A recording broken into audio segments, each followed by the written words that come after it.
विषय हिंदी कक्षा 10 UP board के छात्रों के लिए ये।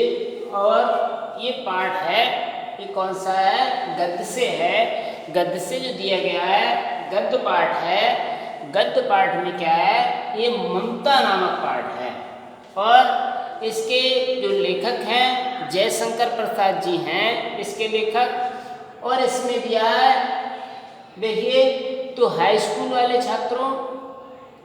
छात्राओं, तो इसमें क्या है, हाई बोर्ड परीक्षा में पूछा जाता है, एक गद्यांश दे दिया जाता है, उसकी व्याख्या आपको करनी होती है। तो एक गद्यांश दिया है, रोहतास दुर्ग के प्रकोष्ठ में बैठी हुई युवती ममता शोण के तीक्ष्ण गंभीर प्रवाह को देख रही है। ममता विधवा थी, उसका यौवन शोण के समान ही उमड़ रहा था।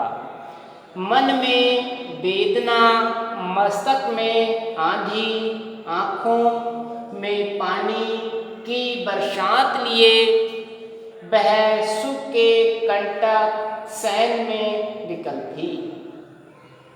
वह रोहतास द्रौपदी के मंत्री चूड़ामणि की अकेली दुहिता थी। फिर भी उसके लिए कुछ अभाव न होना असंभव था, परंतु वह विधवा थी। हिंदू विधवा संसार में सबसे तुच्छ निराश्रय प्राणी है, तब उसकी विडंबना का कहाँ अंत था। तो ये आपको इस तरह से गद्यांश दे दिया जाता है।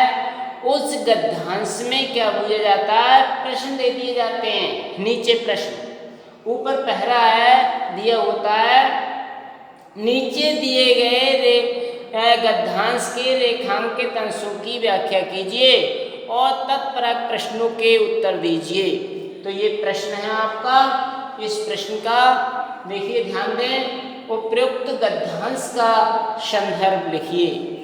तो उपयुक्त गद्यांश के संदर्भ में आपको लिखना है, ध्यान दें आप, उपयुक्त गद्यांश का संदर्भ लिखिए। तो उपयुक्त गद्यांश के संदर्भ में लिखा जाएगा,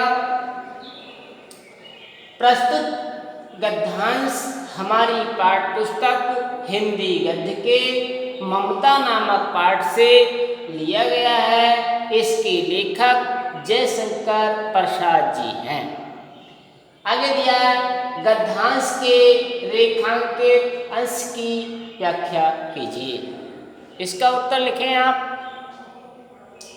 गद्यांश के रेखांकित अंश की व्याख्या लिखना है आपको, उत्तर में लिखें। ममता विधवा थी। लेखक जयशंकर प्रसाद जी का कहना है, ममता विधवा थी। ममता किसकी थी? ममता रोहतास द्रौपदी के मंत्री चूड़ामणि की पुत्री क्या थी? विधवा थी। उसका जो यौवन था, जो उम्र थी, वो कैसी थी उसकी? यानी कि शोण माने शोण नदी के समान। उसका यौवन कैसा उमड़ रहा था? शोण नदी के समान। शोण नदी है, आपने नाम सुना होगा। तो शोण नदी शोण के समान उमड़ रहा था। शोण नदी में जिस तरह से जल भर जाता है और उसका जल जो है उफान मारता है, इसी तरह से उसका यौवन क्या था? उस नदी के समान था। मन में उसका मन क्या था? बहुत परेशान था। मन में वेदना थी, मस्तक में आंधी माने बहुत ज्यादा उसके मस्तक में उथल पुथल मची हुई थी। आँखों में पानी, वो बहुत दुखी थी, इसलिए क्या था? उसके दुख का कोई ठिकाना नहीं था। यानी कि उसकी आंखों में दुख के कारण क्या थे? आंखों में पानी भरा हुआ था। पानी की बरसात लिए वह सुख के कंटक सहन में विकल थी। क्या था?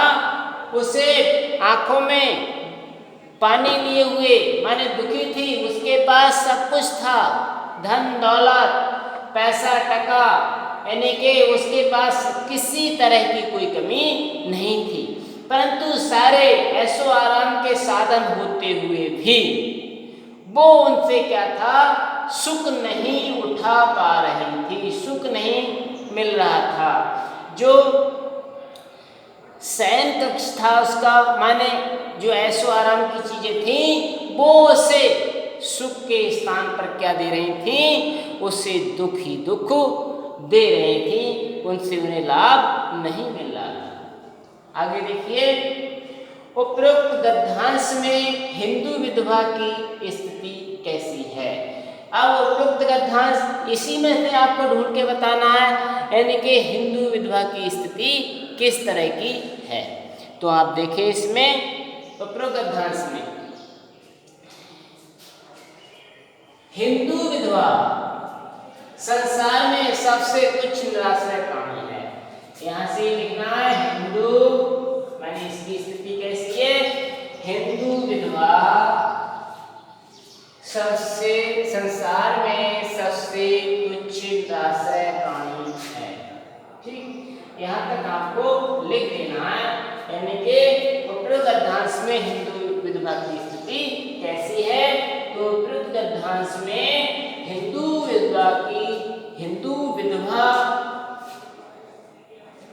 संसार में सबसे तुच्छ निराश्रय प्राणी है। ठीक बच्चों, इस तरह से आपको लिख लेना है। धन्यवाद। और भी वीडियो डालता रहूँगा। ध्यान दें, पहले ही मैंने वीडियो बहुत सारी डाल दी हैं, बहुत वीडियो डाली हैं, उन्हें सही से लिख लेना और याद कर लेना। वो वीडियो मेरे जो चैनल है उस पर मिलेंगी, और जो तुम्हारा व्हाट्सएप है 10th ग्रुप वाला, उस पर आप खोज लेना, उन सब पे वीडियो मिल जाएंगी। धन्यवाद।